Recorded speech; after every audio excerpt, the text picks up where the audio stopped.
You know, mga homeowners, it's been 6 months, no? Bago tayo ulit nakapag-upload ng video. So, pasensya naman po at alam ko medyo madami na din po nag-aantay ng block update natin for Redfern Villages at saka dun sa naiwan natin na Woodcrest Phase 3. So, yun nga, as I've mentioned, no, 6 months, no? Kasi syempre, naging busy din kami ni Mrs. ko para dun sa home improvement ng bahay. So, siguro ang naglast yung home improvement namin for almost 3 months. Nag-start siya ng March. Then, nag-end siya ng mid-June siguro, mga ganun. Parang ganun yung, if I'm not mistaken, no? So, naging sobrang busy lang talaga. So, ito na ngayon. Finally, makakapag-upload na tayo at the same time. Abangan nyo yung last part ng video. Which is yun nga, yung i-share namin yung aking naging experience dun sa aming home improvement at para makita nyo din yung naging outcome, no? Which is, mention ko na lang siguro later on. So yun mga homeowners, no? Welcome back! So as promised, pa din tayo, lagi pa din tayo block update from time to time. So ito, talagang settled na kami at yan, na tayo, ikot na tayo dito sa buong Lancaster. Napansin nyo naman, nandito na ako ngayon sa sa iMart. From my previous vlogs, usually nasa Pasig pa ako pagka nag-start off ako ng video ko. So this time, yan, nandito tayo ngayon sa iMart dito na sa may Lancaster. So yun, so see you later on mga kamoners, and ayos yun. Dito tayo ngayon sa Redfern, no, para mag village update tayo kasi nga katulad ng nasabi ko, 6 months in the making bago tayo nakabalik kasi during that span medyo alam niyo yun, naging busy kami sa ayos ng bahay. So yun nga, nagkaroon ng home improvement. So later on mga ka-homeowners, isi-share natin sa last part ng video yung naging outcome ng home improvement ng bahay namin, no? So para at least magkaroon kayo ng idea. Then mamaya i-flash ko din dun sa comment section yung pangalan nung namin, contractor namin yung mismong gumawa. So shoutout kay Ma'am Riza and dun sa buong team niya na gumawa ng bahay namin. So i-flash ko din mamaya sa baba yung yung pangalan at saka yung nila, contact number, para if ever na ibang ka-homeowners natin from Woodcrest Phase 2 and saka sa Redfern at saka kung sino man ang makakapanood ng video na to, ma-reach out nyo si Ma'am Riza. At sobrang solid at sobrang sulit nung pinagpagura namin na pera para ipambayad sa kanila dun sa kanilang ginawang home improvement sa bahay namin. So tara, let's mga homeowners, pa-take off na natin si Droney para makapag-update na tayo.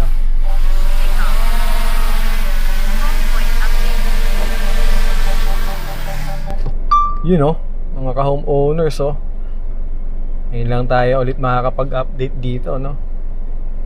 Yan. So, ito makikita natin dito muna tayo mag-update na sa Redfern Phase 3. Yan. So, sa Redfern Phase 3, parang tapos na to eh. Pero, most likely, yung last na update natin, dito sa may right part ng natin, ng right part ng ating live feed, makikita nyo dito na, alam nyo yun, mukhang hindi na yata, not sure hindi na yata to i-develop. Yan, yung nandyan sa right side na yan. Kasi dun sa map, kung mapapansin nyo, siya part pa siya dun nung mismong i-develop nila na village for Redfern Phase 3. So anyway, ito, let's do a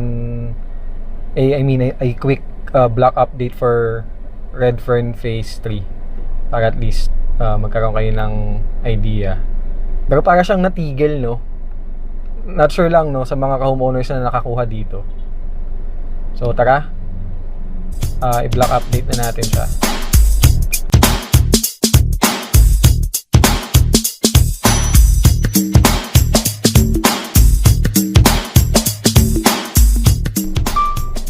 Daanan lang natin si Redfern Phase 4, pero technically tapos na to no? 6 months ago, alam ko nung sa last video natin na sabi natin na totally finished na to, at alam ko madami na ding move in dito sa ating mga ka-homeowners natin sa Redfern Phase 4, which is, ayan, nakikita nyo ngayon sa live feed.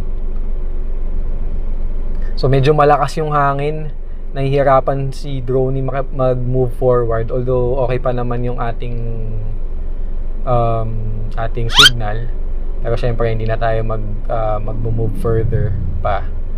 So turning to the left side, which is makikita na natin yung Redfern Phase 8 na mukhang yung kabilang part ay tapos na talaga, no? Pero dito sa left side, ayan, nakikita nyo ngayon, totally meron pang mga clusters of units na hindi pa talaga totally constructed. So i-block update din natin to. Alam ko madami tayong mga ka-homeowners dito na nag-check ng kanilang dito, units.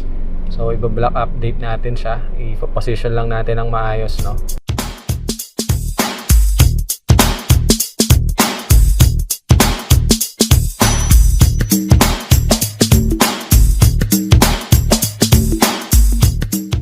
So medyo ikot lang natin si Droney para i-check, no, kung ano bang naging development from other areas, which is, ayan, nakikita nyo, more on road networks pa din.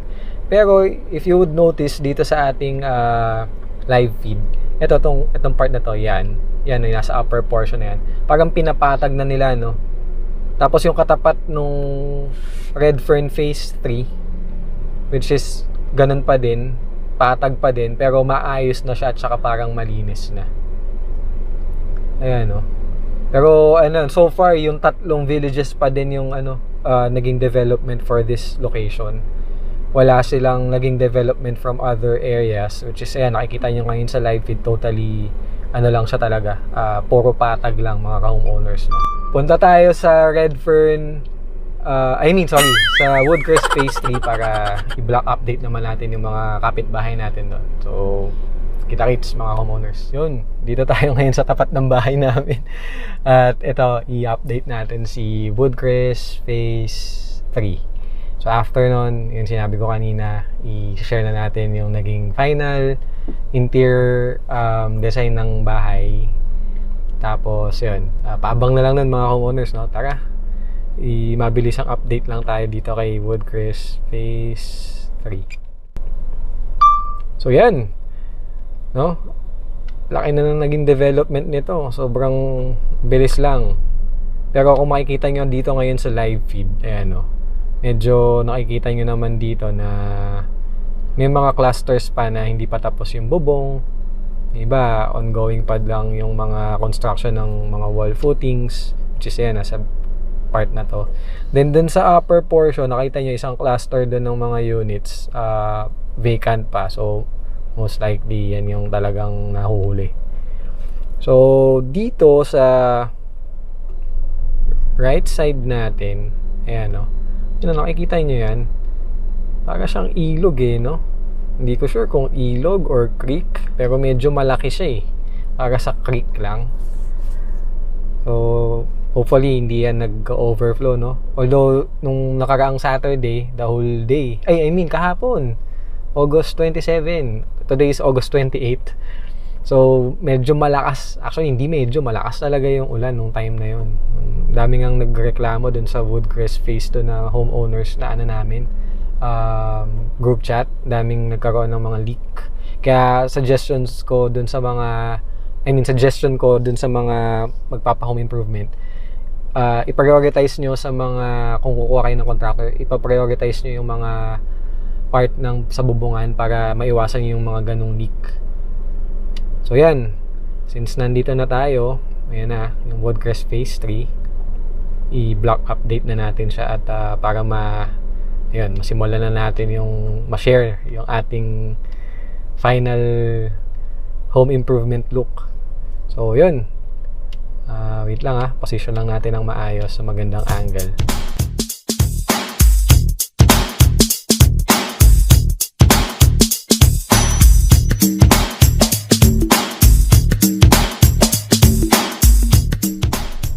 So yun mga homeowners, natapos na tayo sa mga block update. So ito, excited na tayo sa ating pag-share ng home improvement. So samahan nyo ako at i-check yung aming naging final interior design designed by yours truly. And yun nga, na-construct nila Ma'am Riza at ni Sir Benji. So ito yung contact numbers nila Ma'am Riza. So kung interested kayo magpa-home improvement, I would suggest na sila yung kunin nyo kasi aside from naayos sila kausap, sobrang bait na mag-asawa nito.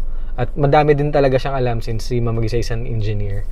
So medyo yun nga, madami siyang alam in terms of sa construction. At the same time, nung nag-quote siya, hindi siya yung mga usual contractors na pag nag-quote is parang tumingala lang, sabihin pag ang fence gate, ganito yung presyo, 200,000. So, not sure kung paano nag-come up doon. So, sa kanya kasi, total bill of quantities, naka-breakdown lahat yun. So, you would understand kung ano yung mga inclusions nung particular construction na gagawin sa bahay ninyo.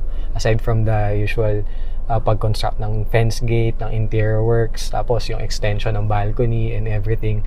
So lahat yon naka-breakdown into a bill of quantities. Kaya talagang kahit hindi kayo ganun maalam, ma-identify nyo yung mga items na kailangan yung malaman.